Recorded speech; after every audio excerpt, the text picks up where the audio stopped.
want to thank me. To all the young people out there. I'm here because of you. How do I get rich? You're going to suffer the difficulty of being invisible. 400 trillion to I'm this million nobody. But it's more important to be nice. No, you should be capable of it. Until I started winning. Cause on a mission, your worst enemy is idle time. All right. Idle Time Podcast back again with legend in the making, the man who lost me by fucking parlay. But he's a good dude and he showed up here. I appreciate you coming out, Jalin fucking Turner. Appreciate you, big dog.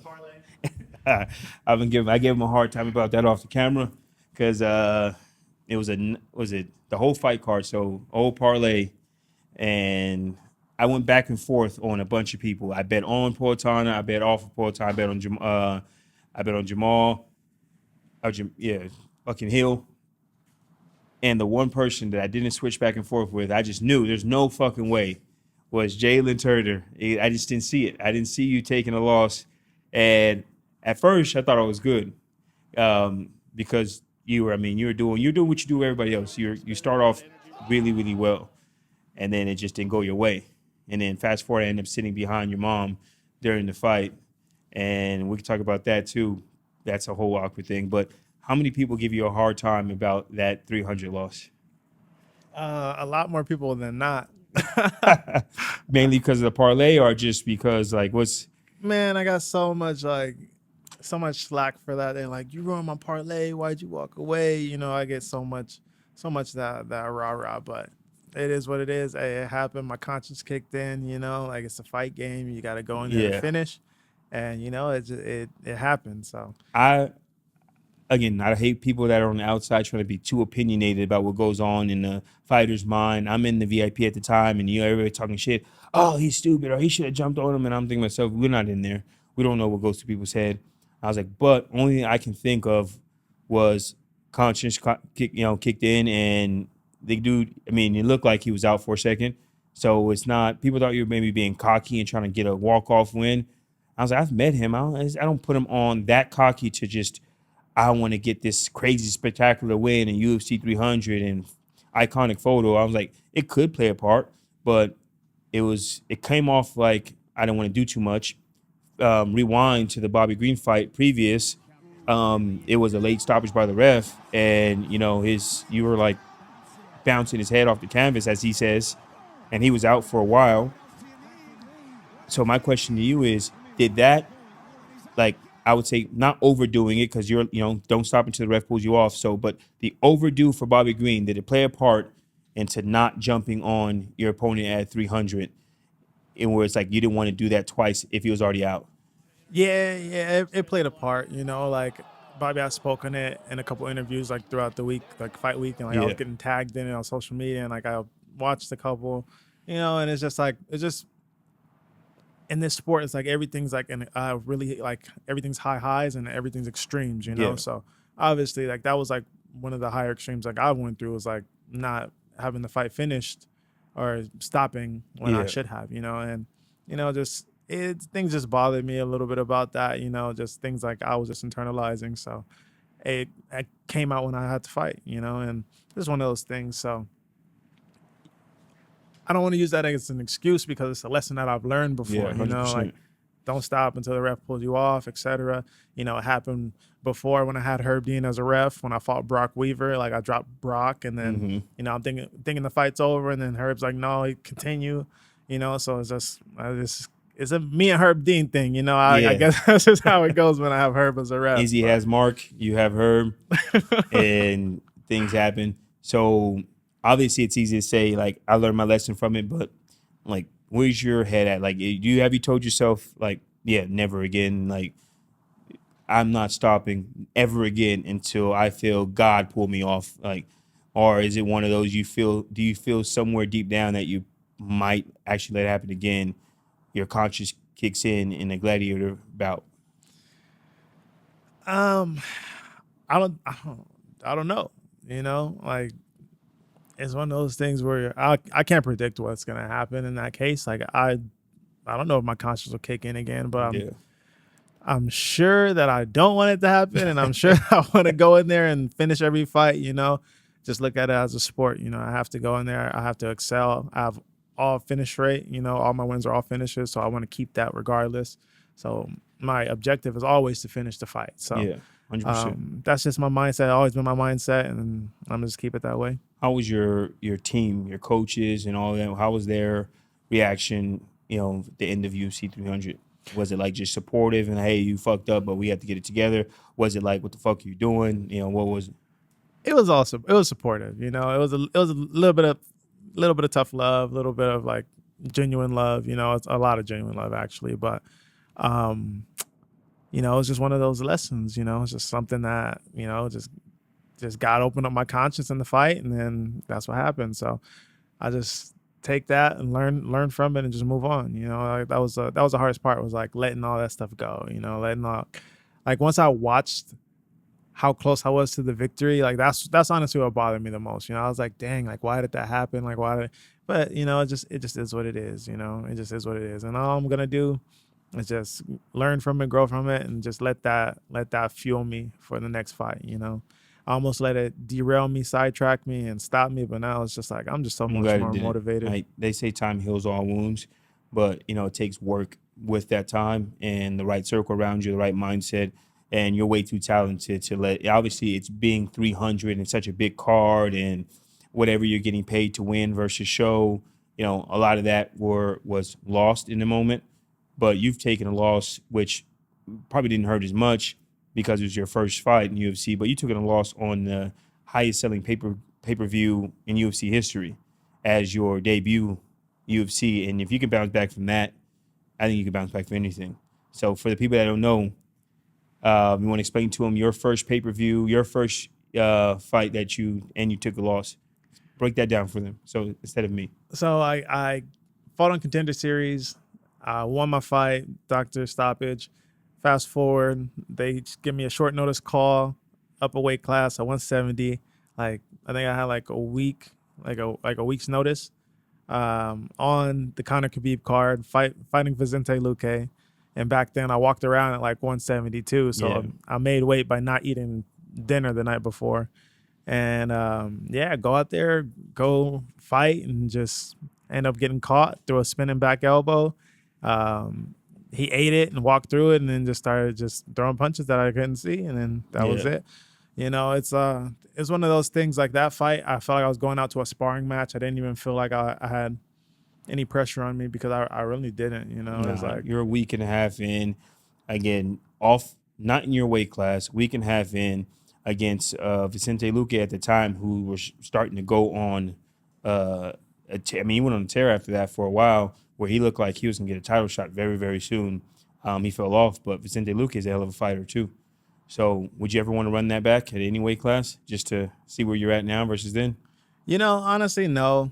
Like I used to want to, but that's just one of those fights where I don't Part care of the about. history Yeah, books. you know, like everybody else in my division that I fought, like I would love to fight. You know, like I want to fight Gamrot again. I want to fight Dan again. I want to fight Marcano again. Like those are the three names, like just right off the bat. The Dan fight, you got to definitely. That's one of the questions I'm going to ask you later, but I can get to it right now. I always ask all fighters, if there's one fight from amateur now, I don't care if it was a schoolyard fight back when you were 10th grade, what's the fight you want to run back the most if you had to run back a fight?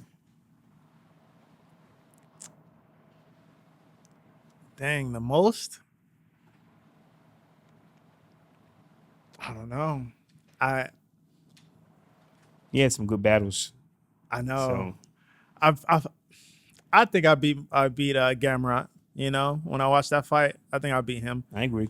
I think me and Dan, it was close. I think that Very could close. have been a draw, but I do give him the advantage from the judge's point of view because he got the best of me in the later rounds. Yeah. You know, the half a second. You're only and as then- good as your last success, and the last thing they see, the last thing they hear from crowds, And where remember. that last 5 minutes was all for Dan. Yeah. So you kind of lost momentum, but it was a really close fight. I thought they were still going to give that one to you as well, but I can understand why they give it to him. And shout out to him fighting with a broken arm as well. Obviously, adrenaline is kicking in, but you definitely did a great job in that fight. Yeah. And then obviously the most recent one, I definitely want that one back. You know, so We'll go Moicano is the answer. All three of those. Just all three. All and three. running all back. Yeah. Those are all great fights. Does it feel better? I've talked to fighters and Chuck Liddell mentioned this, Bobby mentioned this. Like when you lose and it's like you got dominated, obviously that's a tough one, but it doesn't kill you the same, I guess, when it kills you in a different way when you were winning the fight or you know you can win and you just got caught or it just didn't happen. Does that make a difference for you versus like their opinion? A loss sucks. Either way, a loss is a loss, and you gotta learn from it. However, you have to. But if you get caught, that's different. It's like, all right, you got caught, whatever. But like, if you get dominated, oh, that's demoralizing. That definitely hurts a lot more.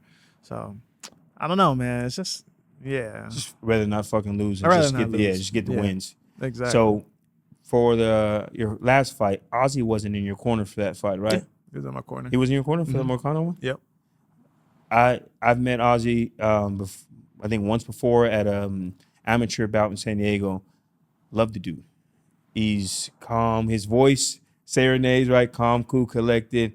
Kind of has a Bruce Lee type, thing about him. Can you tell me about like how important it is? Because I think Ozzy was he went out to Chicago. He was with Bilal for this camp. Bilal wins the championship, and I think Ozzy and I've watched some of the things that Ozzy goes over. When Edwards gets slammed on he gets spiked on his head.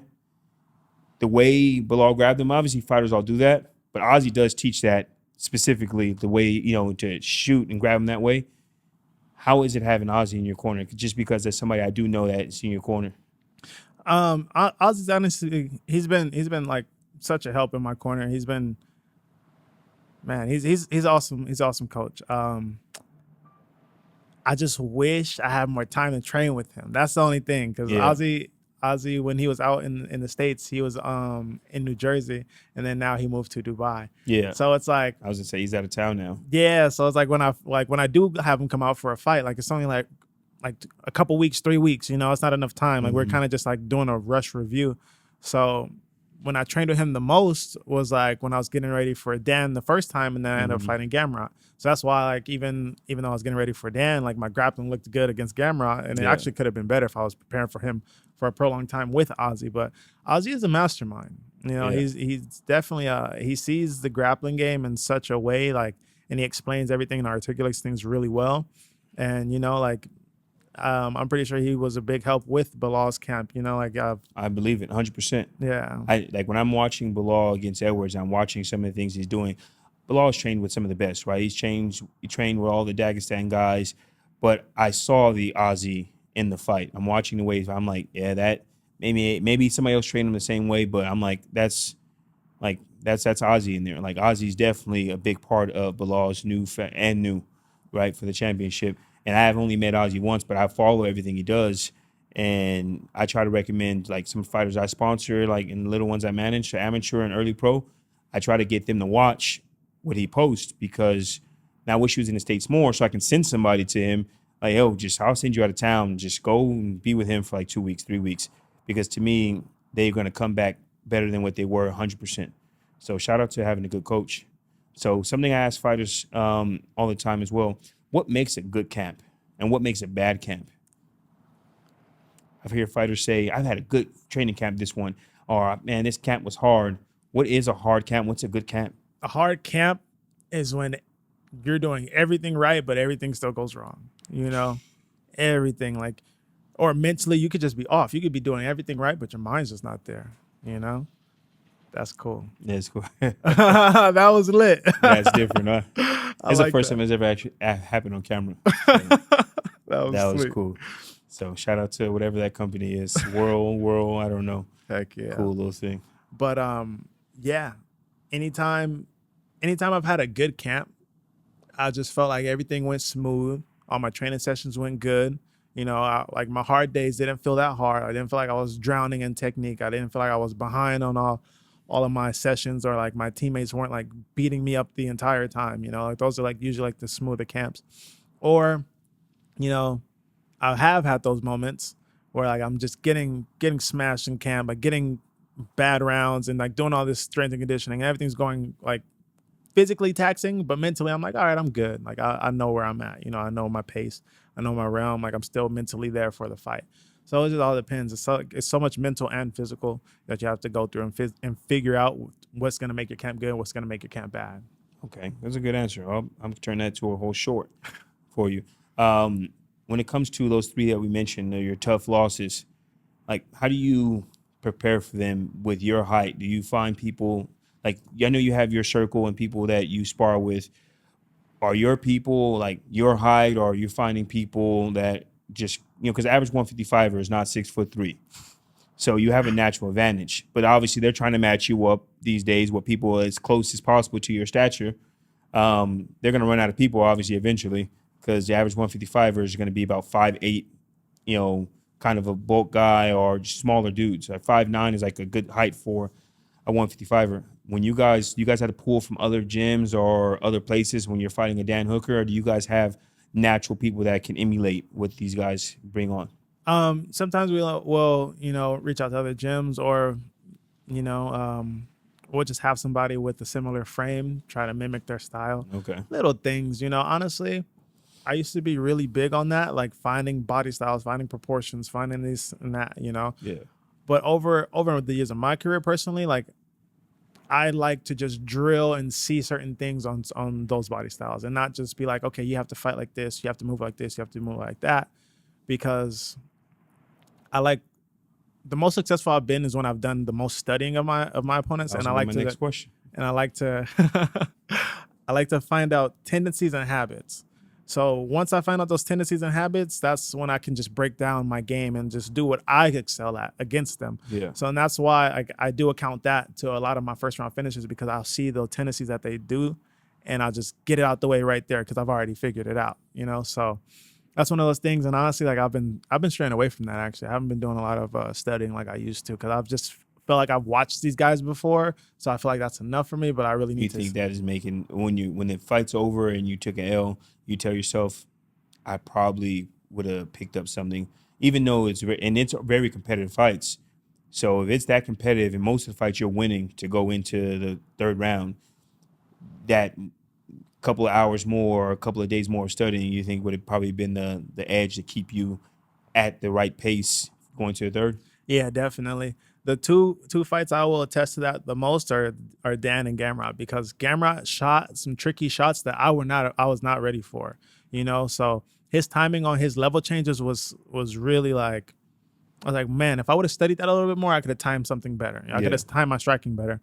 But like, I was kind of taken off because like I watched this fight with Benil a lot, and he shot a lot more single. And like my single defense was awesome, but then when I get in there, he started going under my strikes and then just level changing to a double, and I was like, what? Like it kind of like threw me off. So that's how it got me down. Did that ever make you think like about your personal game? Like, damn, he watched me and was able to like figure me out. No, not at all. You think it was just something he was doing? It wasn't something like he's like, oh, I got this guy pegged. Yes and no, because I feel like the only reason why he did take the fight with me was because he thought my grappling wasn't going to be as good as it was. So he thought he was going to get an easy fight out of me. And then he gets in the octagon and it's not that. So that's how I looked at that one. That's because you're more known as a striker. Yeah. But people like me who know Ozzy, I know how much work you're putting in, like a lot of work putting in with the grappling. So I'm like, that's the problem is he can grapple with anybody. Doesn't mean that they're not better to a certain extent, but like nobody's just gonna go in there and just make you look bad grappling. And then most people can't sit there and strike with you 3 rounds in a row and outpoint you. They can maybe get around, but as a whole 3 rounds, you're a hell of a striker.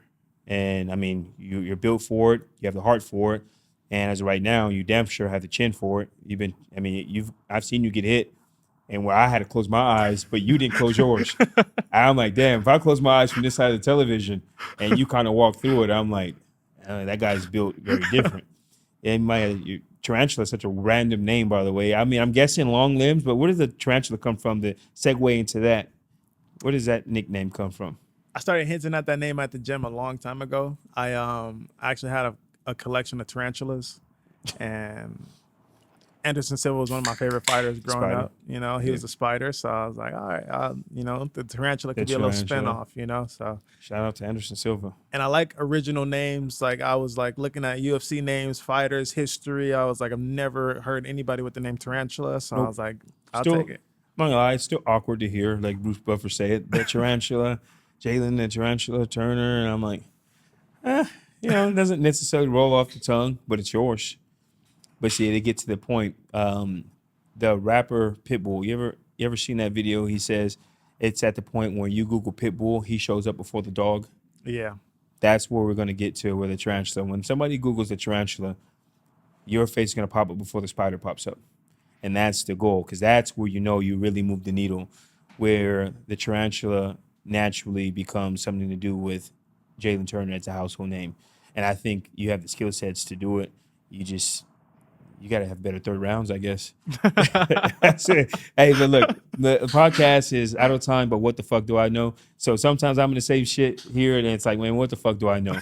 Right? Maybe I'm crazy, maybe I'm not, but I mean, the tape says one thing.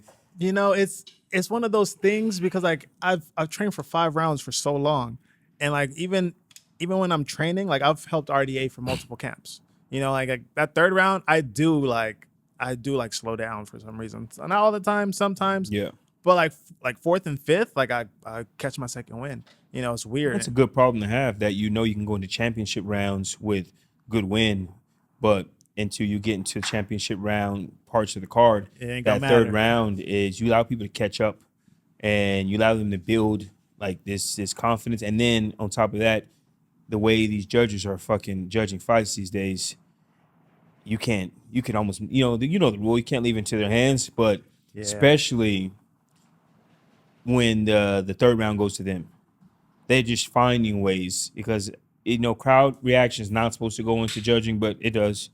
I've seen fights where Izzy's fighting somebody in Australia and they don't care about, they hate Izzy. So if he throws one punch, perfect punch, 0 crowd reaction. There's like crickets. He gets whiffed of a punch. The guy doesn't even hit him. The crowd goes crazy. So then I go home, after watching the fight, I'm talking to somebody and like, yeah, man, Izzy was getting, I'm like, we didn't watch the same fight because I watched it neutral, and I was like, Izzy threw more punches, he landed more strikes. I was like, but if you're listening to crowd reaction as your go-to, this is why you couldn't be a judge. I'm telling like homies, like you can't be a judge because imagine fighting in Brazil. You fight Moicano in Brazil, you'd have to get the knockout because the moment he touches you twice, it's gonna explode. Like if he's done everything, and that 3rd round, I think, is costing you everything. Because the Dan Hooker fight, I'm a big fan of Dan, but I think he still won. I think he did great, but I think you did enough to get the dub. But it didn't matter. The last round, it was all him, and they gave him the decision. And that's why you definitely, I think, in the future, you got to run that back. I think you'll get to the point where it's not going to be no point of running it back. I think you'll get up the rankings where that fight now you want to run it back. But once you're in the top 10, it's not going to make any sense. It's going to be one of those just part of the history, part of the learning curve. But I don't know. We'll see. to be honest, I'm still shocked that you're not not shocked, but by your skill set. In my head, I was like, damn, Jalen Turner's he's not up there in the rankings. I was like, really? And I had to go check twice to see. I'm like, I know he took a loss, but in my head, I don't see 15 people at 155 that can beat you. And maybe I'm biased because you're sitting here, but I'm a real dude, and I'm not really I'm not a fanboy, right? I make sure I'm not biased. You're nowhere near my top 5 favorite fighters, right? Not at all. You might get there, but look, I might not be your top 5 favorite podcast yet, but it doesn't make a difference. But see, I'm not a fanboy. I don't see 15 people that I would bet money on to beat you. And so it's time and place for everything. You'll get there. And I was telling some of the sponsors, like, oh, who's the Jalen Turner guy? I was like, just wait. Just wait. I was like, it's coming. I was like, just go watch the fights and you understand, unless he goes up in weight class at 155, he's going to be just fine. And a lot of people, especially, are getting older in their age, and a lot of people are on the way out. And that's where I think you're gonna excel, because it's a lot of I would say people that have been fighting for the last 2-3 years. It's your time now. and it's going to be a battle amongst you guys. You guys are the Kendricks and J. Coles, where all the Eminems and the Jay-Z's have done their thing, but it's you guys' time to come take over. So, question for you. You obviously got the stoppage against Bobby Green. Bobby Green just got stopped against Patty. How'd you see that fight going before it happened? I thought it was gonna be. I definitely thought it was gonna be a more competitive fight. You know, stuff happens. Yeah, that's shit happens. I still love them. Like I think they fought again, it doesn't happen like that in the first round. I don't think so either. I think Patty looked faster than Bobby thought he was going to be, but Bobby's still fast. He's really fast, and I still think like standing up.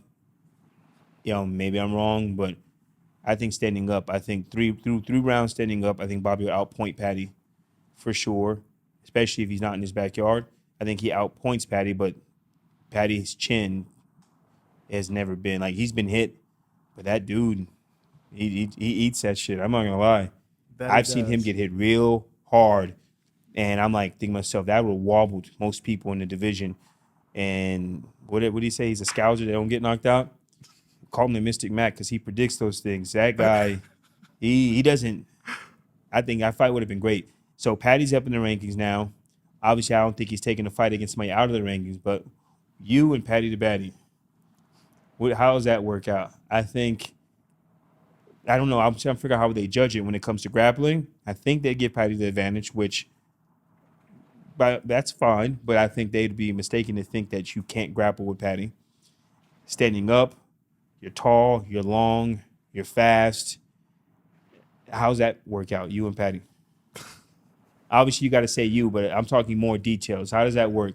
You think you outpoint him if you guys go 3 rounds? You think he hits hard enough to sleep you? You think you'd be the first one to finish him? I think Patty would be a fun fight. You're media trained for sure. So.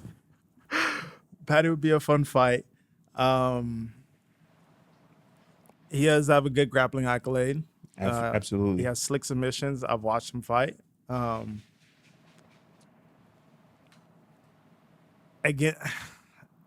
Against me, I don't know. I don't foresee him beating me in a fight. You know, I'm a finisher. I do see that he does fade in the later rounds. Hey, that's something I go through too. You know, so we'll just if we did fight, it'd probably be a test of cardio because he is tough. He has a chin. He has the grappling accolades, and you know we've seen what just happened with Bobby. Like I beat Bobby, he beat Bobby. I think that'd be a cool matchup. Yeah. If it ever comes down, you know, like he is in the rankings now, top 15. So that's awesome. He's 15 up 13. He won at Marcano. Marcano is gonna fight BSD. So that's a cool fight. That's I don't know. Great fight. Yeah. So I don't know. If it happens, it happens. But you know, it's just one of those things. I'm a huge Patty fan. I met him when he was first got into UFC. The dude met me once, met him again like almost a year later. Remember my name? Dude, And I'm like, okay, like take all the antics out and all that. He's a solid dude, Yeah, but he's he just a is. really confident dude and rubs people the wrong way sometimes when you're confident. And with all that said, anybody can lose, right? It's a fight. Anybody can lose anytime. But the matchup-wise, and sometimes matchups make fights. I don't see what he would do in a matchup against you where he would have the advantage. Like he said, slick submissions, but he would have to get you there to do that. And obviously, I don't see you just allowing him to get you there. Taller, I would say. I don't know about this last fight. I would say you were faster, but this last fight he looked fast. Yeah. So similar speed. I think it'd be a very interesting matchup. But I'm happy to see him work his way up the rankings and really get himself, tested and see if he is the person he says he is. I agree. I agree. He passed the Bobby test. That was a good one. I've met him before he was gonna fight Tony Ferguson. He came up to me, greeted me, shook my hand, like paid me my respects. I paid him his respects. Yeah. He's a good dude. He's a solid dude. I don't have anything bad to say about him. Like it is what it is. Like if we do cross paths, we're in the same division. Like Speaking of respects, man, respect to you because I've seen you at multiple fights, And fighters go and they grab their drinks at the under and behind the closed doors and back of the stage or whatever. Like, I've seen you up at the regular concession stands and you're getting mobbed, obviously, by a bunch of people. And you just smiling like you are now. And, like, you go to get something to drink and after about 50 pictures, you finally get your drink. How do you think does that start to bother you at all? Or is it more of it is what it is? Like, a lot of fighters would never, not even early in their career or late in their career, it doesn't make a difference. Do you not think you're as famous as you thought you were? What goes on with that? Because not a lot of fighters go up there and deal with the fan base knowing that once they recognize you, the thought of getting that drink, it's over. I'm a humble man. I come from humble beginnings. This is something that is an opportunity for me. It's a dream come true to be in this position. I like the fact that I can influence people. I like the fact that people want to take pictures with me. Like, I love it all. I relish people that genuinely like want energy from me. Like, that's cool. So I don't have any issue with that. It doesn't get bothersome to me. The only time it ever does get bothersome is if there's like some crazy drunk fan doing something that like pushing my buttons. But that rarely ever happens. But I just appreciate it. I appreciate my career. I know it's a short window. I know I'm not going to do this forever. I know I'm not going to do this past 35, if anything. So I'm taking it all in right now. I'm 29, so yeah. I've always just taken it. I've always known these things. And, it's all about how you treat people. I want to treat people with kindness and respect. I expect that in return. And if they're giving me that, I'm going to give them back. That's how I was raised. It's just morals, good morals. So I'll give anybody the time, Shout out to the people who raised you, because you've met fighters, I've met a bunch of famous people, and a lot of people would try to answer the question that way, but we've met them. It sounds good, but that's not who they are. As soon as they got fame, fame and money normally just makes whoever you are, but extra. There's no such thing as bad cops. There's a bad person, you gave him a badge, and he just doubled down on the type of shit he would do normally. Some people, they're who they are, and you give them $100,000 and some type of fame. If they were a dick, now they're just a dick with money. And that lets you know that you're a solid human being, bro. Because I watch people, molest you damn near, it's crazy. I was saying to myself, because I'm thinking, I'm going to go get a picture, and I have some somewhere in there, but other times I'm like, nah, I'm going to be the one to leave him alone a little bit because he's already going through enough. I was like, he's going to take about 30 pictures before he gets to the concessions, and you relish in it and just appreciate it. And I appreciate you for doing that, and I know the fans do, because a lot of people can't afford those floor seats. They can't get in the VIP. They don't have no access to fighters. And seeing yourself, even though maybe you're new in your career, new-ish, you're like goals to these people, and like you might as well be Spider-Man in real life to these people. And you're some people's Anderson on their way up, and to be able to interact that way is some good shit, man. Does your son, your father, does your son know you're famous?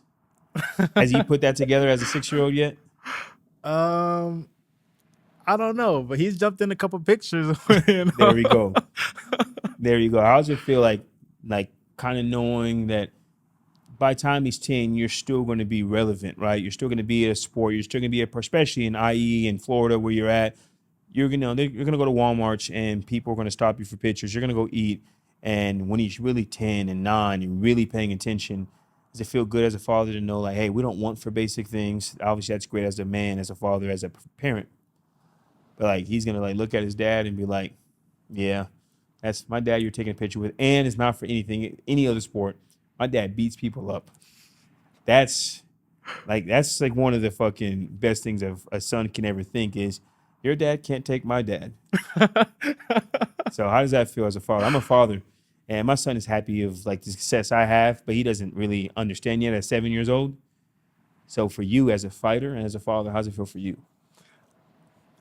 I never really like pieced it together and looked at it that way. Like it's crossed my mind, but not to that extent. But it is a good feeling, like if some kid's bullying him at school and, the kid's like, oh, my dad could beat up your dad. I'm like, he said that? Yeah, sure. Maybe the first time we show up to a PTA meeting. Yeah, let's go. Parent-teacher conference, PTA meeting, let's go. I'll bring the gloves, mouthpiece, let's go. No, but it's a good feeling, like I just know I don't want my family to want for anything, and I know that I provide a living and a lifestyle for my family through this. I always 100%. felt like no matter what, anything I wanted out of life, I was going to get through fighting. And, it's held true. I started doing this like right after high school. And, I just stuck to it. I gave myself a 4-year plan. I was like, I'm going to treat this like I'm going to college. By the time I hit like 4 years, I want to fight in a big promotion. So I know I'm on the right track. I think like towards like the 5th year, I fought for Bellator. 4th or 5th, I fought for Bellator once or twice. And then got in the contender series shortly after that. So, like I just paved the way. I'm still trying to pave the way, still trying to get where I want to be, still trying to make the money I want to make. I want to like try to create generational wealth, invest in businesses, start segueing out of fighting like shortly, not just yet, but start segueing and making the connections to do that. So, when it's all said and done, I can still live and take care of my family how the means should be. Have you been, I'm guessing the answer is yes, but have you been taking care of your money? Like, I know you say you put in investments, but early fighters, right? I think the minimum is like 12. I don't know if it's still 12 at this point or 20. Sure, yeah, I don't know. It's right around there. But like early career contenders, when you took the short notice fight years ago, what was that, like eight to show, 8 to win, or 10 to show, 10 to win, or would they give you more for? I don't even know if I'm allowed to talk about that, but I think it was like 10 and 10. 10? Yeah. So, and then obviously no fight bonus, 10, you didn't have a camp, so at least you kind of got to keep most of that. When you go through a whole camp, money, managers, taxes, it's not a lot of money in the beginning. Yeah. And right now, obviously you're getting, we don't have to go into your numbers, but you're getting paid better. Not enough, obviously, yet to retire on, and like, it's enough not to get a day job and have to Uber like some early, a lot of early fighters right now are Ubering as soon as the fight's done and then go back to being a painter or some other stuff.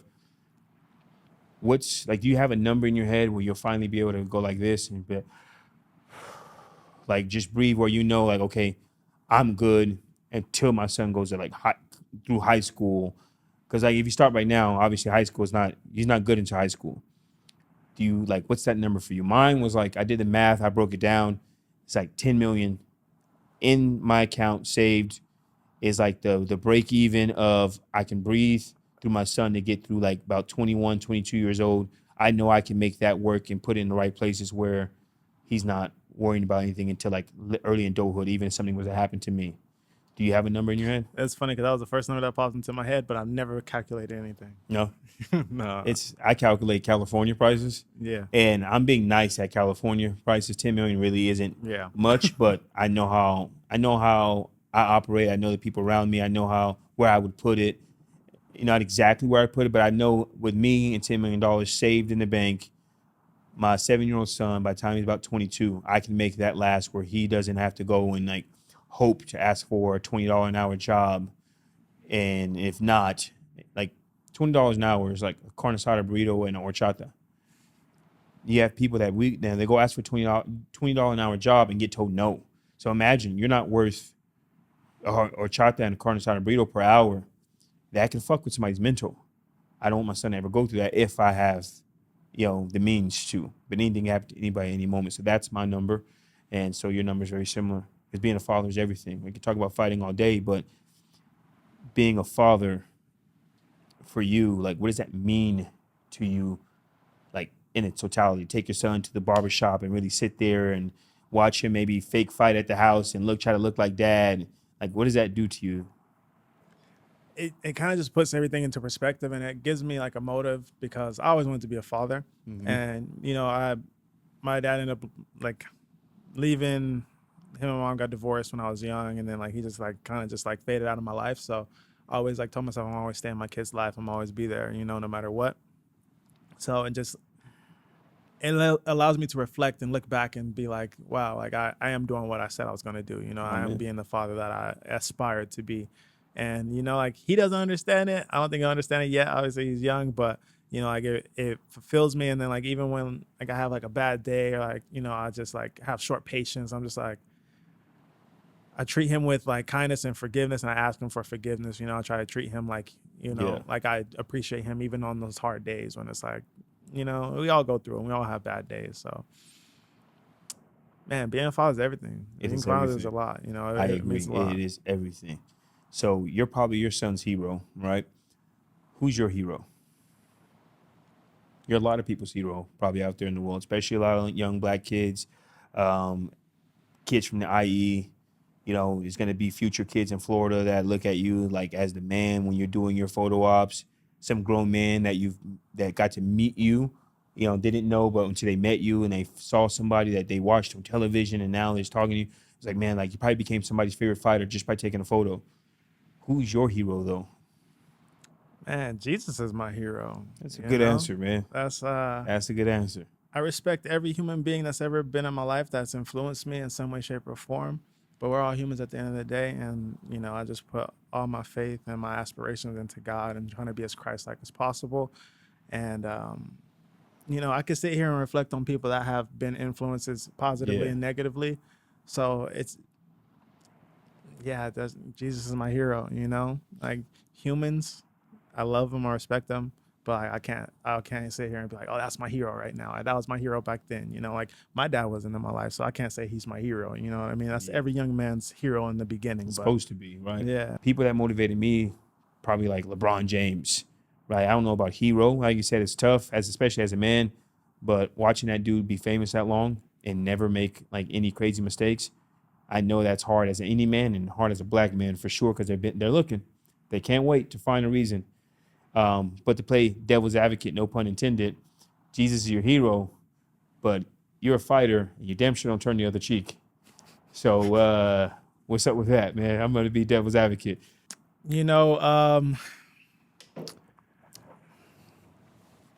The way I look at it, before I even came to my faith to this extent, God placed these dreams and aspirations in my heart.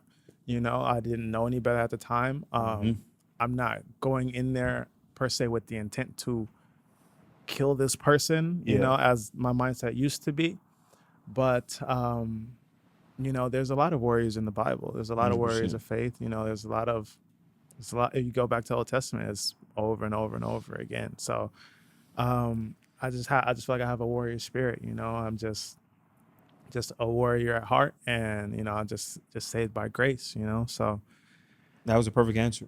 So do you pay attention to social media like that to when people, because I know they're going to berate you after a loss, they're going to talk shit. I know Bobby's going through it right now. A lot of fighters go through it. I honestly I just go through my own convictions on things, and I pray on things, and if I get the answer on it, then and it's a yes, and I proceed. If it's a no, then I deflect, and that's kind of just steered me in the directions that I have. And I try not to get too immersed in like social media stuff, and if I'm using what I'm given in a positive light, in a positive way, like so be it. I try to like be as spiritually guided as possible, and I just tread lightly. I just tread really lightly. So hey, they do say all these crazy things and all this stuff, but They say crazy shit online. everybody says crazy stuff about everything. They can find crazy stuff about anything. There's so many conspiracy theories, all this stuff like that. So I don't know nothing about it. So There's a movie I watched. It's a Disney movie. I can't think what the hell it's called, but they have like a parable in there. And the dad asks his daughter, so you have two wolves, the wolf of despair, anguish, and like sorrow. Then you have the wolf of prosperity, happiness, and you can go, serenity. And he was like, told his daughter, which wolf survives?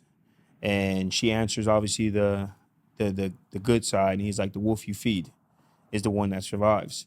And that changed my life forever. And same thing we're kind of going with the social media is if you dive into it, then it will bother you because you allowed it to bother you. But if you choose peace, if you choose to just be like, hey, it is what it is, people are gonna always say it. The wolf you're feeding is to be happy.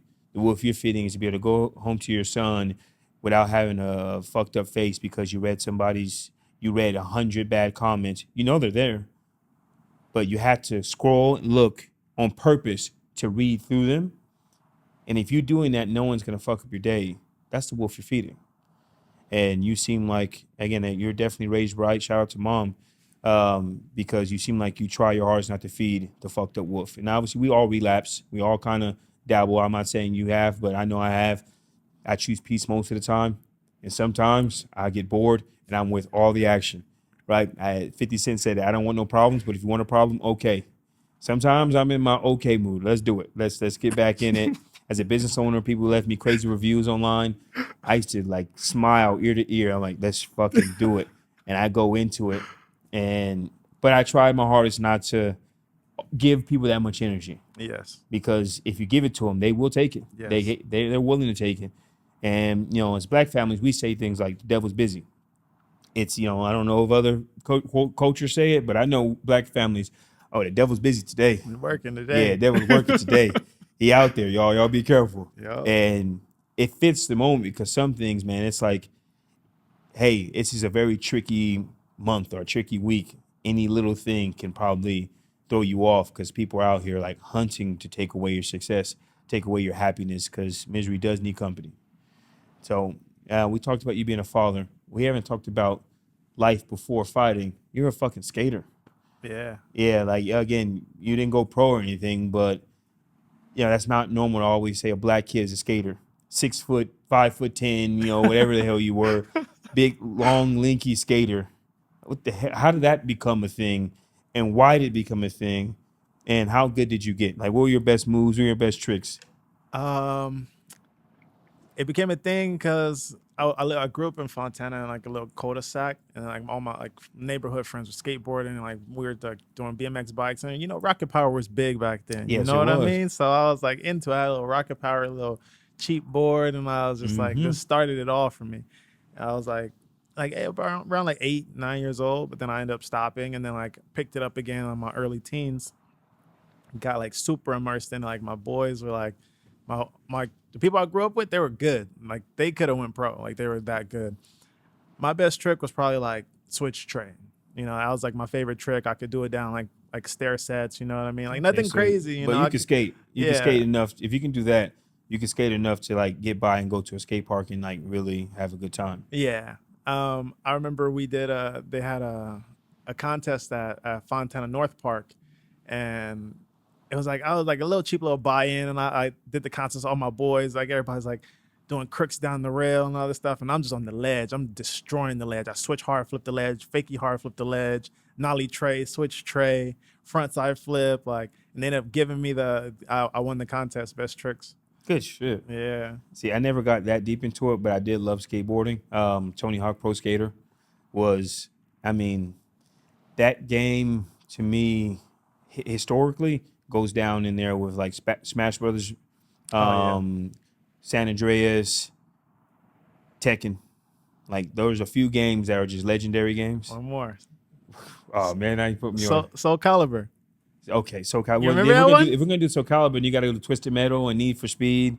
Need for Speed. Like some Midnight of these games. Club. Yeah, those games are like they were at least our childhood. Like we're 4 years apart, give or take, but that was everything. And Tony Hawk Pro Skater to me it was different. Yeah. And the music, again, honestly, I think it had the best soundtrack in the history of video games. It's just, was it Blink-182 on there? There's all kinds of stuff. I played that more than I played Madden or any other sports games. And it was all, my whole life, like 2 years, all about skating. So when I heard you were a skater, I was like, my man.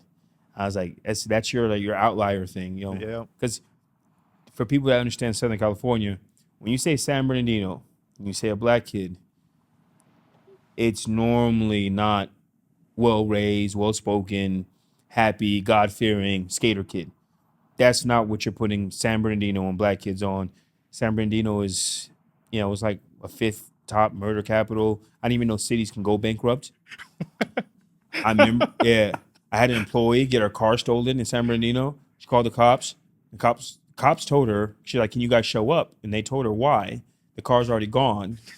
I swear on my life. This is 911. They said, like, the car's gone. If we show up, we can't do anything about it. And we're like, can we get like a police report? And they're like, yeah, but the police report's not free.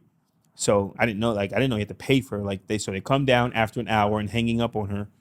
She called back 3 times. They hung up on her to ask her to stop calling because it's for emergencies. Your car is already gone. This is not an emergency.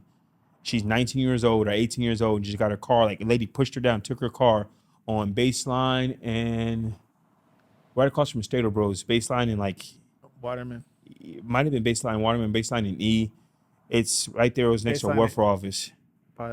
it was baseline or something, and car got stolen, 18-year-old kid, and the police took like an hour. We had to flag one down because I'm the boss, so I had to show up, and they like, yeah, we do a police report. They were annoyed at us for calling. And like, yeah, now it's going to cost you like whatever, 30, 40 bucks. I was like, she has to pay for her own police report. Yeah, nothing's free in San Bernardino. I was like, damn. I was like, I understand why the city's bankrupt. I didn't know cities can go bankrupt. I don't understand the concept of that. But San Bernardino, it makes sense that it's bankrupt. It's a tough city, bro. You gotta pay attention to who's in the office. So, and Riverside is, better. It's better because Riverside has a lot of places. But potholes every fucking where in San Bernardino. San Bernardino's rough, bro. It's really rough. Like I had the luxury of living in Fontana for like a good half of my life, So I was like in and out of San Bernardino because like a lot of my family was in San Bernardino. So that's where like I would go on like summer vacations with my family, like my cousins, like we all go like hang out. Like I do all the bad stuff in San Bernardino. Yeah. And then Fontana, I'm trying to be like this whole different person. Like I'm trying to get away from the bad stuff, but it's still there. Even though it's only a couple miles apart, that miles might as well be like really like cities and like 100 miles apart because it really is different. As you're going down Foothill, once you get into the Fontucky area, you can tell exactly that you're out of the zip code San Bernardino. And I lived there for a year and a half, and I refused ever. I don't even like driving through San Bernardino. Like it's homeless people they don't have money for eat, but they have homeless people have guns. Oh yeah, in San Bernardino. Like they have enough money for that. They carry it everywhere they go. It's tough. I didn't think stray dogs. Oh yeah. I grew up in San Diego. We don't have stray dogs in San Diego. Bro. There's a dog on the street. It's because it just escaped from a house. Even in the worst parts of San Diego, there's no such thing as a stray dog. We have stray chickens. Mexicans got chickens everywhere. So there's chickens all around the city. A few cats, some possums, some raccoons you might see. Every here and there a coyote. San Bernardino, there's like stray dogs that people are like on Craigslist that sell for $500. There's stray huskies and stray golden retrievers and like Shih Tzus and poodles.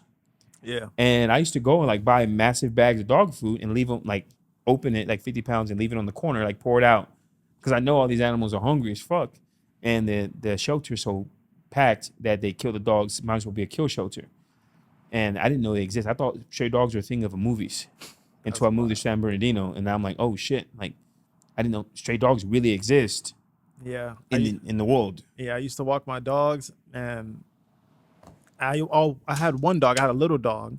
So I ended up getting when I moved to San Bernardino, I ended up getting a big dog because my little dog was always getting punked on by all these stray dogs. So I got a bigger dog just to back him up. And then like, bro, it was a mess. So I ended up getting another dog. I was just like, it was crazy. Like, San Bernardino it's rough, bro. Like, it's a tough place. Most people, it's all a warehouse city. Everybody works at the warehouse. Yep. They don't want to live in the warehouse. They don't want to leave the warehouse. I had a mom tell her son that he's gonna kick her out if he works for me because their family's a warehouse family. Your dad and your brothers work in warehouses. You need to go get a job there. And he was like, Mom, I make more than them. She didn't care.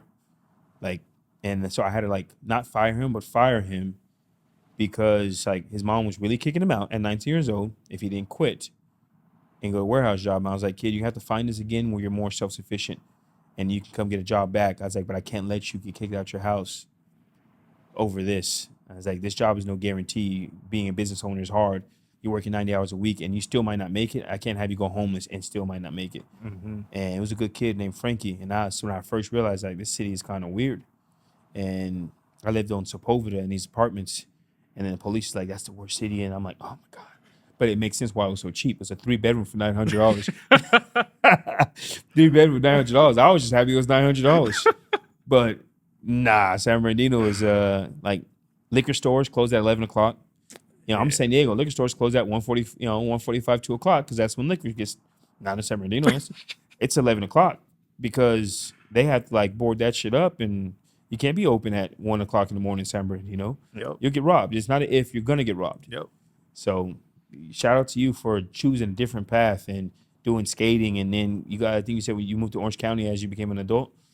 I moved to Orange County sometime earlier last year. Oh, but that was something that helped me too. Was like, I was working warehouse jobs, but I got opportunities to get out of like the IE. You know what I mean? Like I ventured out to Orange County. I got opportunity to go train with Michael Bisping. Help him get ready for fights. Legend.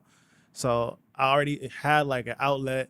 And I started like seeing this window and picture of like what life could be like outside of just like, San Bernardino, Fontana, so that really helped me a lot. And also, like, obviously, like my mom gave me like so much insight, I have family like in and out of like, just bad stuff. So I got to see the good and bad. My mom kept trying to push and instill the good in me. She was like, don't gangbang, don't do this, don't do that, Shout so out to mom. yeah. So like when I was one, the skateboarder, I was like into like animals, you know what I mean? Like I was doing stuff that normal black kids weren't doing in my Yeah. community. Like she was like, all right, like as long as you're not doing this, like I'm And okay it with sucks, right, that we have to say, don't do what normal black kids do.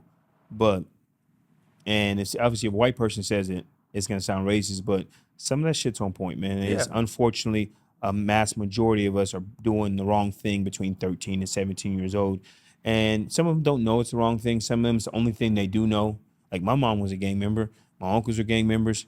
And I used to iron my little blue rag and stuff. But my mom used to be like, man, you ain't from nowhere. So she didn't want me to gang bang. My mom smoked weed since she was probably like 13. She'd be damned if I smoked, right? She wasn't going for it. It was like, do as I say, not as I do. Yep. And she wasn't going for it. And I still dabbled and was affiliated in certain ways, but luckily for me, I didn't become like a full-fledged gang member. And I'm good at anything I do. So it's great that I didn't, because I would have been good at that too. And the OG gang members that are like over it already, they told me, being a gang member, if it's like a job, you get promoted. And when you're really good at being a gang member, your promotion is death or prison. He's like, so yeah, you would have been good at it. They're like, yeah, you would have been good at it, youngster. And death in prison is your reward. And then this one dude in a wheelchair, he's like, or like me. He's like, bro, he's like, I'm 6'2" like you. He's like, but you wouldn't know it because I've been in a wheelchair since I was 20. He's like 40 at the time. He's like, because I didn't go to prison and I didn't die, but he's like, I haven't used my legs in 20 years. He's like, look at you. He's like, I just met you, young fella. He's like, you got to help me get in your car. He's like, you don't think that bothers me as a grown man, that I have to have some other man always lift me up and put me in the front seat and hope he has room for my wheelchair? I'm like, fuck. And I'm like, shout out to my mom for moving us out of the hood, right? We didn't live in any nice neighborhoods or anything, but she moved us out of the gang-related territories. And I'm glad she did, because to be honest, I was already affiliated without living there. Mm-hmm. Living there would have fucked me up. So shout out to your mom. But with that said, after your loss at UFC 300, my seat happened to be, I actually got my tickets from Bobby Green. Shout out to Bobby Green. So I got I do giveaways. So I gave away like 8 tickets to that fight. But I ended up sitting in Bobby's seats. And in front of me is your mom. And I didn't get to my seats until the main card. So lo and behold, I'm shocked because your fight has been over, and yet mom's still sitting here watching the fight. And I'm thinking to myself, well, this is awkward. And I'm guessing she wasn't really happy with your performance. But did that like bother you at all, or was it planned? Like that your mom didn't like care for going to see where her son was at?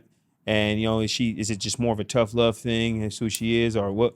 Can you go into a little bit about how your mom stayed and watched everybody else fight and didn't care to go see your son after a loss? It almost made me spit out my water, bro. I gotta ask. That's a tough one. Like me and my mom, I would answer, because my mom, she would tell me, like, nah, I wasn't happy with it. Fuck that. You know what you did, but you and your mom have your relationship, and she seems like she's definitely still your backbone in a lot of things in life. But doesn't mean you can't disagree sometimes. And I think she disagreed with you on that one. So that was, there was a whole like backstory on all that too. Like there was like, she was upset about some stuff that went on, like just some other personal stuff that I'm probably not gonna like touch too much into. But no, she usually checks on me every fight. She'll like call me, text me, make sure everything's good. But she was upset about some stuff behind the scenes, whatever. She felt some kind of way about it. And, it is what it is. She enjoyed the rest of the night. She's a fight fan. And I've been telling her for years, like, Mom, stop being such a fan of the sport. I'm like, you are my mother. You're supposed to be my supporter. Like, I don't want you to be a fan. Like, you wouldn't have known this sport if it wasn't for me. You wouldn't have been in it if it wasn't for me. She didn't want you to fight, right? She didn't want me to fight when I first started. I'm like, Mom, like, I'm supposed to be like it's nobody else but me. Like that's how it should Yeah. be. You know, like I get it. You like to watch all the fights, but like I don't like she's watched all the fights before. Like I've lost, and I'm like, hey mom, like stay. You know, like as long as she checks on me, I'm good. Yeah. But like that fight, like she didn't check on me, so I was like a little upset about that. You know, like we talked it out, hashed it out. You know, we're good now. But yeah, that was It was a one of little, those like, all right. Like if you were anybody else, I probably wouldn't talk to you. yeah. Like we'd be done. Yeah. But it's mom, so I'm gonna love you regardless. But I'm gonna love you from Florida for this next next month. I sent you a text or two, but other than that, like, nah, f that. But she's probably on the, you guys, we go through things. It's our mom, man. Yeah. And did that make it anything awkward between your sisters and your, if you and your mom kind of going through your beef? Your sisters playing, peacemakers, or are they just kind of sitting back laughing at it, or are they like picking sides? Nah, one of my sisters was being a peacemaker. They're both being peacemakers for the most part, but my older sister that I talked to a little bit more, like she was like telling me like, when you gonna talk to mom? You need to talk to mom. Why don't you talk to mom? All she do is talk about you. And I was She like, should have talked to me after 300. exactly Yeah. my response. Oh, now she want to talk? Okay, I was ready to talk. That's when where was she at when I need to talk? Right? Did she, it's one of those, but that's our, relationship. I can say anything I want about my mom. I wish anybody else would. Exactly. Right? It's mine. My issue with my mom is the key word was mine. Yep. Right? So that's why I'm like, yeah, you don't got to speak on anything you don't need to speak on. But it was weird for me to see, right? I'm not gonna lie, she was hurt when Jamal lost. When Hale got slept, your mom was like this. And I was like, oh yeah, she's into this stuff. Yeah. I'm glad she enjoyed herself, but you can tell it was like because people were trying to like give her, console when they realized who she was. And she was like, whatever. Like she didn't care. Like that's on him. Yep. So, and then what we talked about off camera with their comment about why you lost, I'm not gonna get into it. That's something you can go home and talk to him about. But I figured if I ever see you again, I'm gonna tell you that because you should tell them, well, not them, but the person we're talking about, they probably shouldn't be talking to strangers like that. That's a lot to say to a stranger that you have no idea. Hey, but people do what they do. that person almost, he's almost been a stranger like for the last few years. Yeah. Like dude ain't checked on me, ain't said nothing. It's more of a what I reason mean? to like to keep his mouth. I mean, teach his own, right? Is he a grown man? He can say what he's gonna say, but you don't know me. And like you understand, maybe he doesn't. I'm sitting in the crowd. I don't think he understands. I'm gonna talk to you one day. yeah. Like I've actually met you 2 or 3 times before that. Prior, You might not remember me, but I remember you. Right? I talked to your coach on the phone and stuff like that. And I'm like, when he said it, I'm like, damn, that's a lot to tell.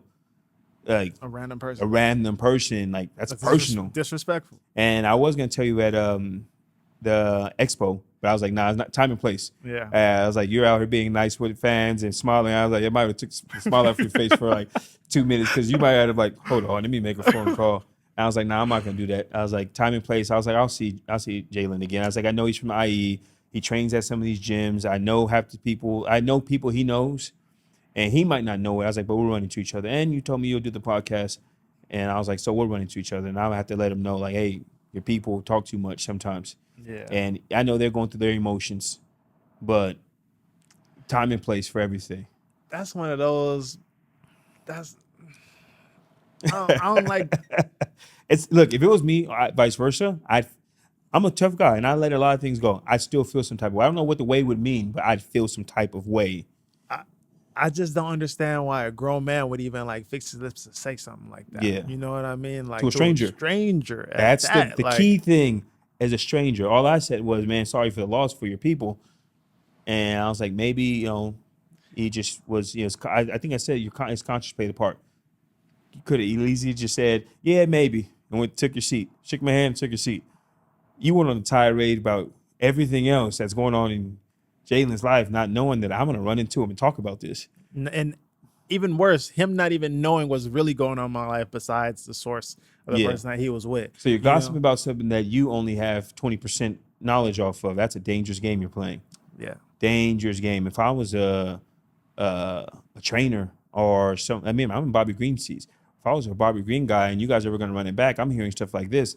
The ops, you're giving the ops too much information. Exactly. That's a lot of information. Look, see, that's That's all I'll tell you. I don't Yeah. hang out with people. I don't talk to nobody. Like nobody really know my business. Yeah. You know, so like even him saying that he don't know my business, you know, Yeah. like that's just weird to me. You know, like podcasts, like I'll talk about like my personal life, like what's going on but with it's me. you to talk about. It's your Yes, to business to me. talk about. You know, but I'm not saying like in depth of like, oh, what am I doing at home? What's going on here? What's going on there? You know what I mean? Like it's just Yeah. surface level. We're talking about like experiences in my fighting, like being a father, things that I will openly post that people can see. I will Yeah. share, you know, but like all that other stuff, bro. You don't keep it 100, man. All that for you kids out there, or even grown ass men.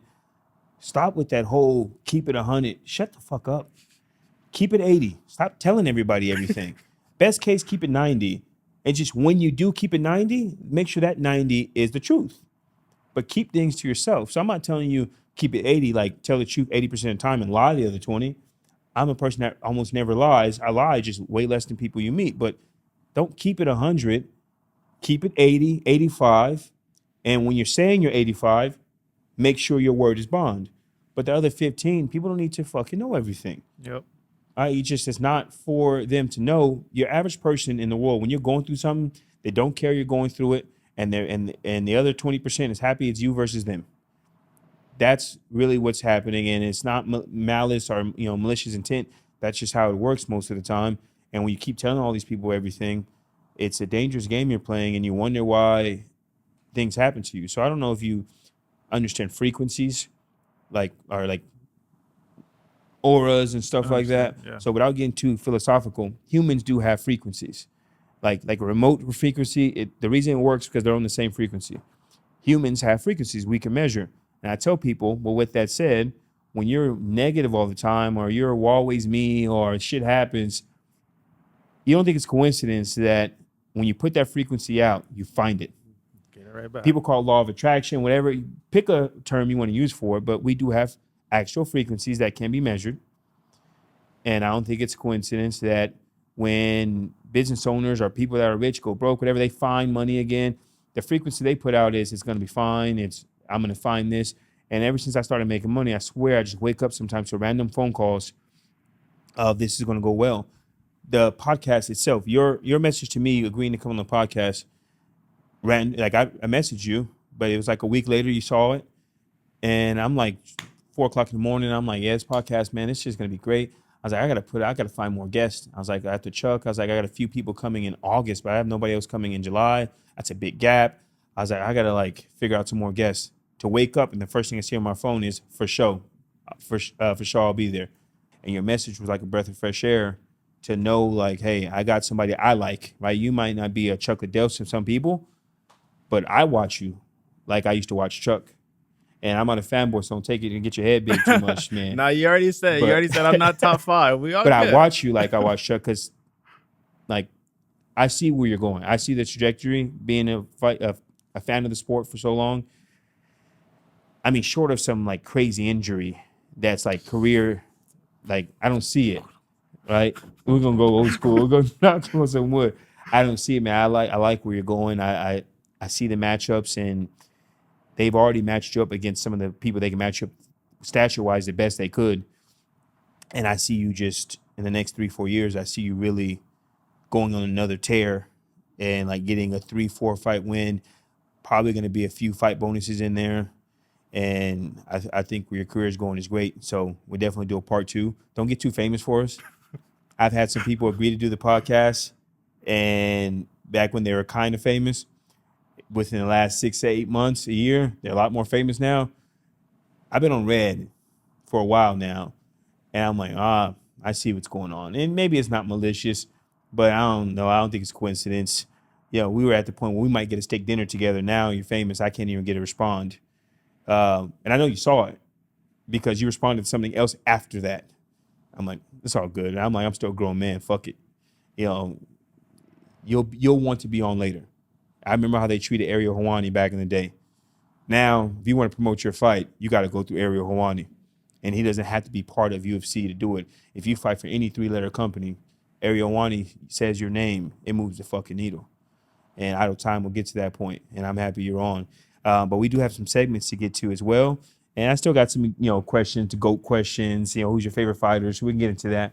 But but I like my segments. Let's do it. So one of the first ones we're gonna get into is called "Sip Happens" by Gelato Pure Water. Drink gelato.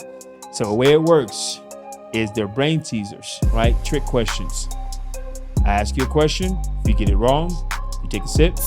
You get it right, $100 to your charity of your choice, to your pocket, to whoever in the world you want to give $100 to. $100 isn't much, but it's damn near as much. If you get like 4 right, that's half of your first pro fight. For those who don't know, yeah, pro fight, maybe 500 to show, 500 to win. So I'm going to pull on my phone for this. I got some that are relatively, could be easy if you're good at trick questions. Let's do it. Chuck Liddell conned me, by the way. He said he was awful at this. My man went like 4 for 5. And I was like, damn, okay, Chuck. He's like, I'm not going to lie. I did. He's like, I long conned you. Episode's not out yet, but when it comes out, I'm like, he got me. He only got one wrong. And I gave him some tough ones, and he was on point. He didn't take him that long to think. Brandon Moreno was awful. Brandon Moreno got them all wrong. My wife had to whisper to him off camera one of the answers. And I even brought in his manager, Jacob, on camera, and they both got it wrong. So let's see where Jalen's at. Let's see. Wait. All right. Okay, let's go. All right. Sip Happens by Gelato. First one. In my hand, I have 2 coins, right? Fresh from the bank. 2 coins that equal 30 cents. One of them is not a nickel. What are the 2 coins?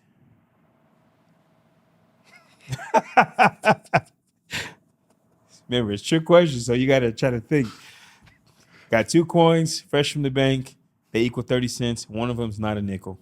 What are the 2 coins? No pressure, just for the kids, Jalin. Just a $100 donation to the kids.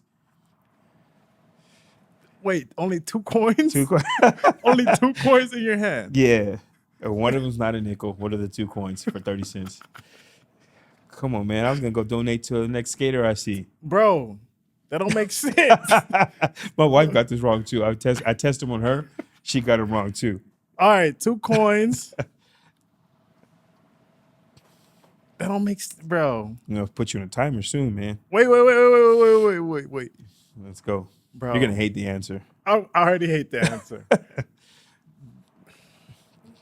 You got all the time you want. So, 2 coins. One of them's not a nickel. And they equal 30 cents.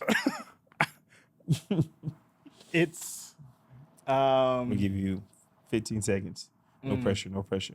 It's just $100 to the kids, Jalin. Don't you love the kids? bro, it gotta be 2 dimes and 10 pennies or something. Nah. So the answer is a quarter and a nickel. One of them is not a nickel. One is not. Oh, Got him. oh, dang. A play on fucking words. I'm not gonna lie, I got it wrong too. That was a good one. I got it wrong the first time I heard that one. And I was sitting there like you. There's no fucking way. I was like getting not upset, but like I was telling myself, like, you can't ask questions that don't make sense in real life. Like, because I couldn't get it. And I don't get stumped a lot. And I was like, damn, the wordplay is everything. All right, cool. Next one. What is harder to catch the faster you run? Say that again. What is harder to catch the faster you run? But you forgot to take a sip, but we'll do it the next one. So what is harder to catch the faster you run? Your breath? My man, $100. I figured as an athlete, you might get that one because you just hear hard to catch breath. All right, so I'll sip. Gelato, you owe me a sip. I got you. Going $100 to the next skate park he drives by. We're probably gonna drop by $100 to whoever has the best trick. All right, this one. So 4 cars come to an intersection at the same time, here, there, every direction, and they pull up at the stop sign at the same exact time. So no car knows who should go first. They all end up going at the same time, yet nobody crashed. How does that work? It's the only one way for it to work. 20 seconds. It's actually easier than you think. Say it again. Say it again. 4 cars come to an intersection at the same time. They pull up the stop sign at the same time, so no car knows who should go first. They all say, fuck it, and they end up going at the same time, and yet nobody even got close to crashing. They all make right turns. My fucking man. There it is. See, I told you it's gonna get easy. All right, another $100 to charity of your choice or a person of your choice. Next one. I am the beginning of the end. I am the end of time and space. I am essential to creation, and I surround every place. What am I? I am the beginning. I'm in the beginning of end. I'm the end of time and space. I am essential to creation, and I surround every place. What am I? It's another play on words. One more time. All right. I am the beginning of the end and the end of time and space. I am essential to creation, and I surround every place. What am I? It's really, actually, really, really simple. I know, but I think it's too simple. So, you got 10 seconds. You surround every. Is it time? No. The letter E. The beginning of end, the end of time and space. The letter E. It's surround every. It's two E's in every. And essential to creation, E's in every single thing. So that one's a good play on word. There you go. Not bad. That one's like almost so simple that you almost won't get it. And I chose it specifically after the third one so I can make you overthink. Because with the other ones, you make you overthink because like, nah, it's too simple. All right, next one. You're going through a labyrinth, a maze. You finally come to the exits, and there's one final test. Exit A says you got to go through Inferno to get through the exit. Exit B says you got to go through an assassin. Exit 3 says you got to go through a lion that hasn't eaten in 3 months. Which is the safest choice? Say the beginning part of the question one more time. All right. You're going through a labyrinth to, save your own life. You finally get to the end, and there's 3 exit doors, and each one still has one final challenge. You got to pick the easiest route. Exit A says you got to go through an inferno, fire, to get through the exit. Exit B says there's an assassin in here. You got to go through the assassin to get through. Exit C says you got to go through this lion that hasn't eaten in 3 months. Which is the easiest exit? There's only 3 exits? Only 3 exits. I'm already at the end. Yep. But I'm already at the end. Nah, that's not the answer, but almost. You still got to get through these 3 doors to get to complete safety. That the story part isn't really the trick. It's which door is the safest. There is a clear answer. One more time. The doors. You're going through the labyrinth. You get to 3 doors to finish your journey. Each door has the final challenge for you. Door A, you got to go through Inferno to get to the safety. Door B, you get through an assassin to get through safety. Door C, you got to get through a lion. It says lion here hasn't eaten in 3 months. Which one is the safest? Tick, tick, tick, tick. At this point, you might as well just guess. I'm going to go with A. A, Inferno? No. The answer is lion, because if a lion is dead, if it hasn't eaten in 3 months. 3 months? I thought you said 3 days. I said 3 months. Oh, shoot. Oh, So, dang. There we go. The answer, I knew it was a the lion. original one was hasn't eaten in 3 years. But I'm like, nah, I think somewhere in the back of people's heads, 3 years, we're going to assume like the lion is dead. Yeah. But 3 months is enough for a lion to die too. Dang. Sip, fucker. And then, let me see, I got one more. Let's do it. Let's do it. This one I asked Chuck. I'm not going to tell you you got it right into the end. So, how are you with math? I know you did skating, but how are you with math? We're about to find out. Yeah, we're about to find out. All right. So, you're driving a bus. You pick up, in the beginning, 20 kids. You go through 2 stops. You drop off 10 kids. You go to another stop. You pick up 5. You go through another stop. You drop off 15. You go to your last stop. You pick up 30. Bus driver's name. Jalen Turner. My God. There you go. That's the easiest one I can give anybody. All right, we got $300 going to whatever the hell you want to go to. Shout out to Jalin Turner. Sip Happens. Buy Gelato Pure Water. Drink Gelato. Appreciate them as a sponsor. So that's the first segment. Next segment is I'm going to try to come up with some on the spot versus being prepared. But I'm going to see if I can give you hard ones. It is called Watch or Pass by Gadali Timepieces. Shout out to Gadali for hooking me up with the timepiece worth $1 million. And future guests and current guests are all going to end up getting Gadali timepieces of their own.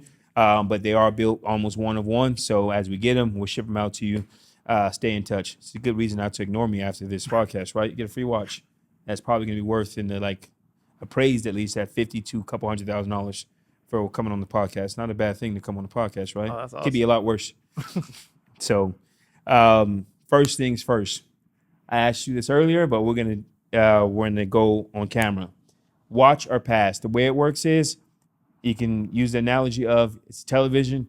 One is on channel 2, one is on channel 3. You have to watch one, and the other one you're gonna miss. The Diaz brothers in their Power Slap debut, or your favorite sports team winning a championship. This is Stockton Slap guys doing their Power Slap debut, not against each other, just against anybody, which is going to be much must-watch TV. Well, that one don't count because I don't have a favorite sports team, so I'm gonna go watch the Diaz brothers. You know, Cheater. All right, cool. Jalin Turner's first UFC win. You got to go back and watch that and enjoy that.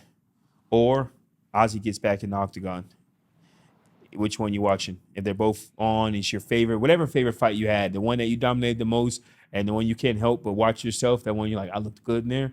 Or one of your favorite coaches gets back in the octagon and is going at it. Which one you watch, which one you pass? bro, I'm watching Ozzy fight. 100%. Yeah. 100%. There's not too many things you can watch. If Ozzy gets back in the octagon, I might show up personally. Just as the man he is as a person. So shout out to Ozzy for that again. I got to give him a lot of nod just because I really watch that dude. Like his stuff online, and he's going to change a lot of people's careers for the good that he already hasn't. He already changed a lot. And I back that guy. Anything he needs, I'll back him. Straight up. So let's see. Another watch or pass for Jalin Turner. I'm trying to make it hard. These are too easy. Yeah, it's too easy. Give me something good. Because most people actually care about professional sports, so that's a tough one. But there you go. I'm an anomaly, brother. All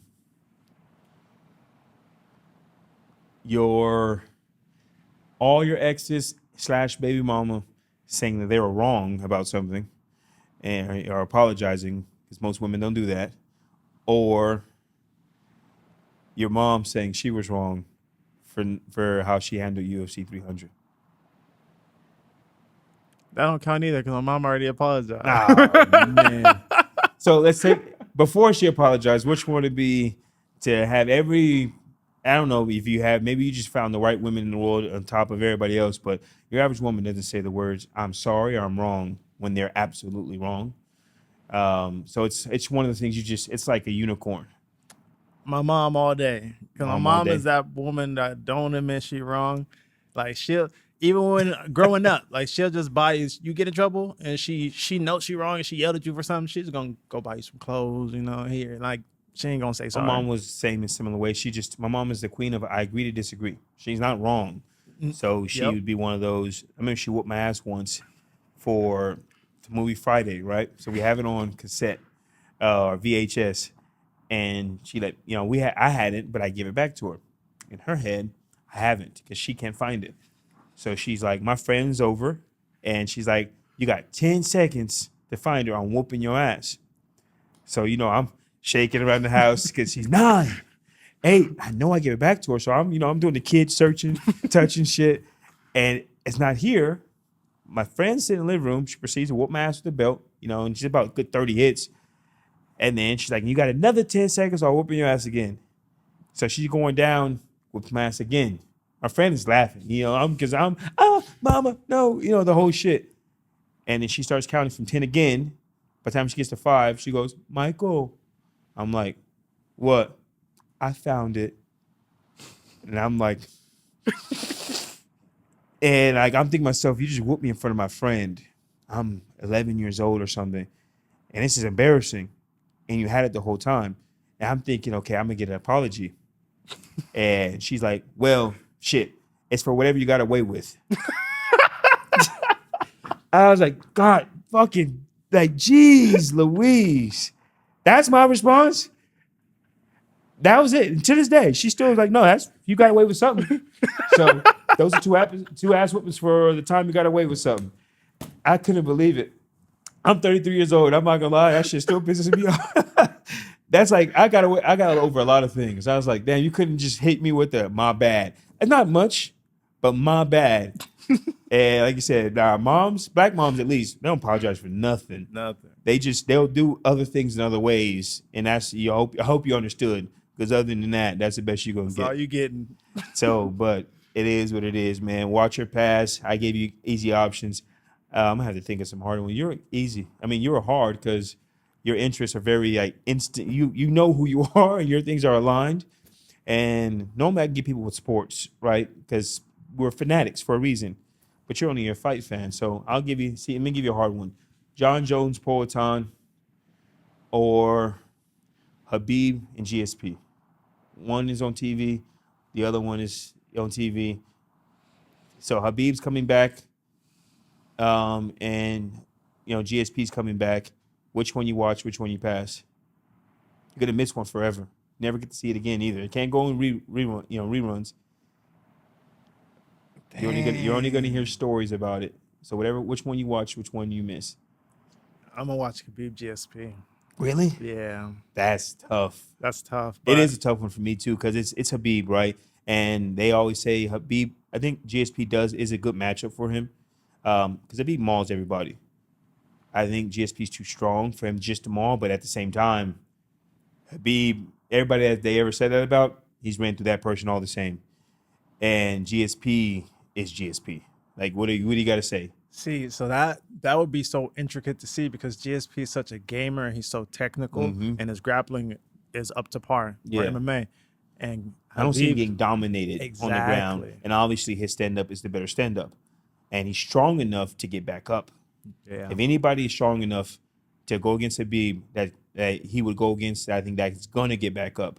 It would be Usman or GSP. They have the physical strength that I don't know if they're being held down. But Habib's technique is so great. It's not about strength sometimes. The way he wraps you with his double legs, once you're down there, talk about tarantula. That motherfucker is, them dudes do not let you breathe down there. So that would be great. But Poatan against John Jones is so great.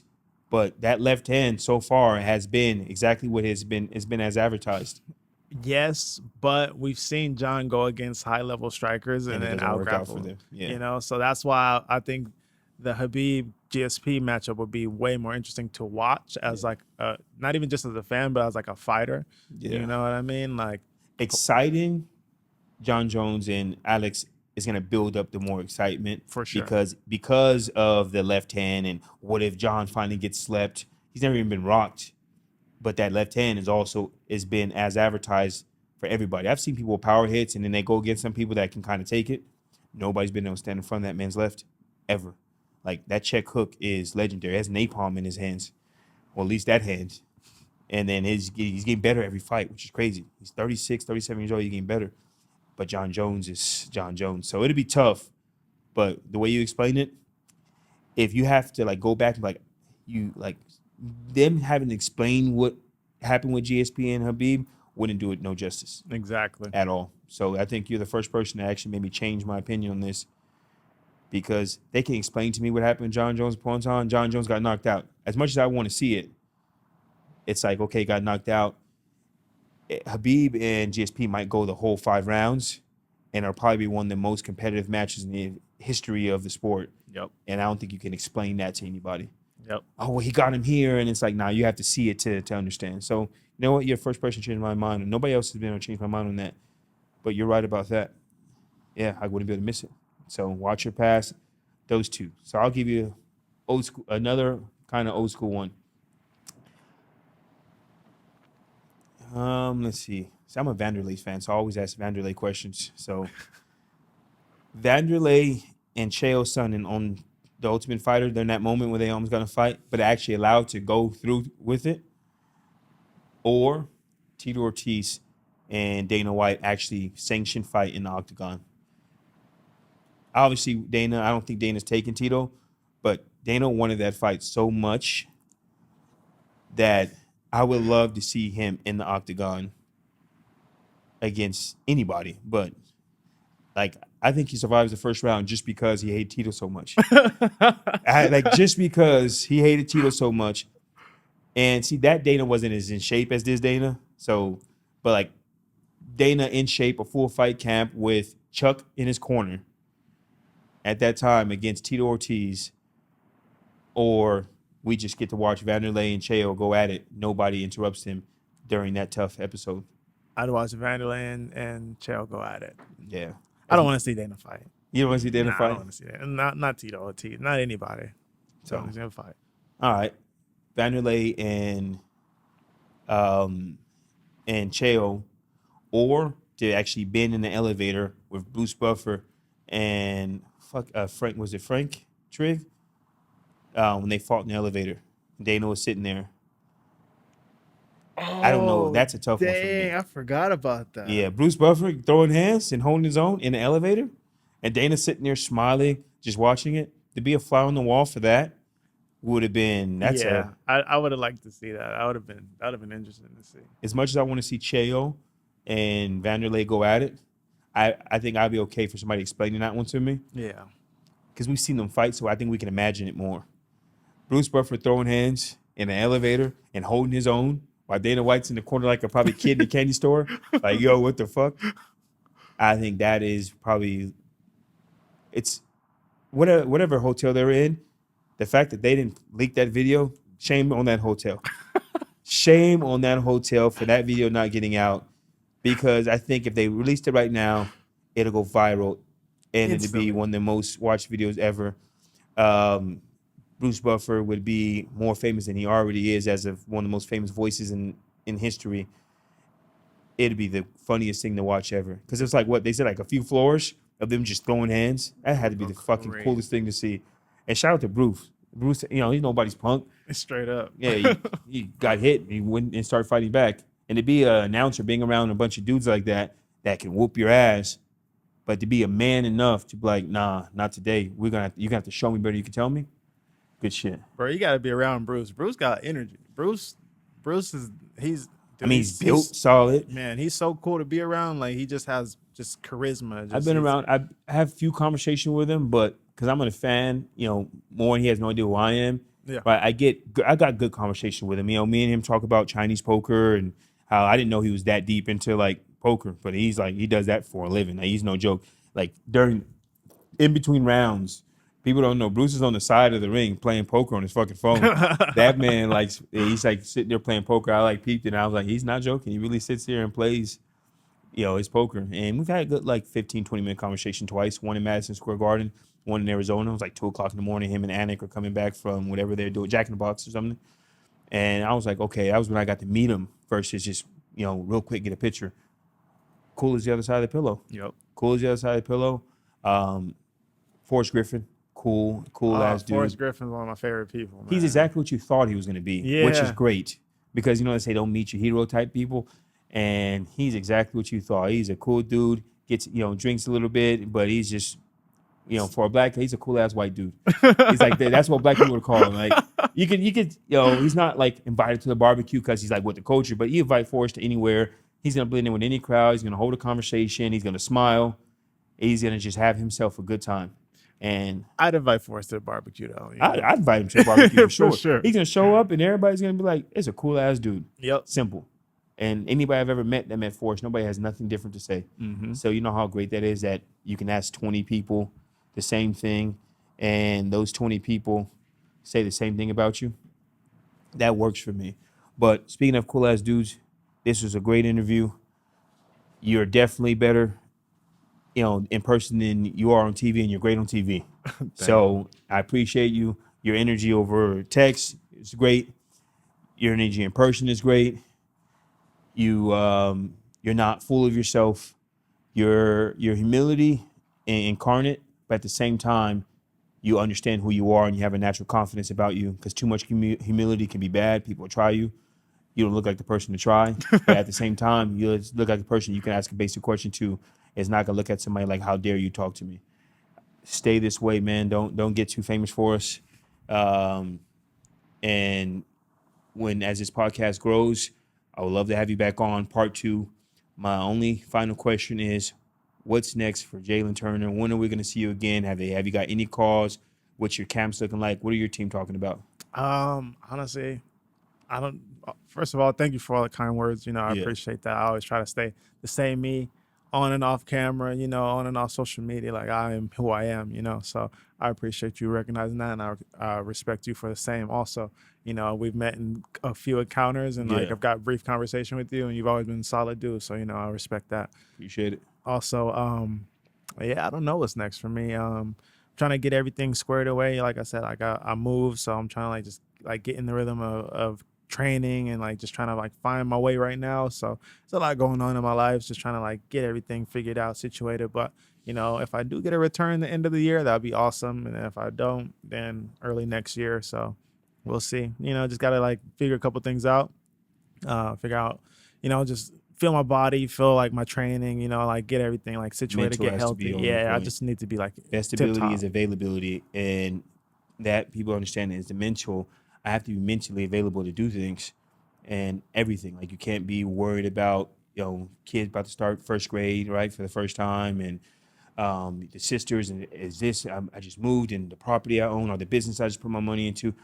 Everything has to be on point. We got to get your trainers back from overseas, and have again, like we talked earlier, to circle back, have that camp where it's just, this is a good camp. If you're already going into the camp worried about if it's going to be like your mental, that's probably your bad place to start. Yep. You don't want to get the call and be like, fuck, I'd rather had been 3 months from now.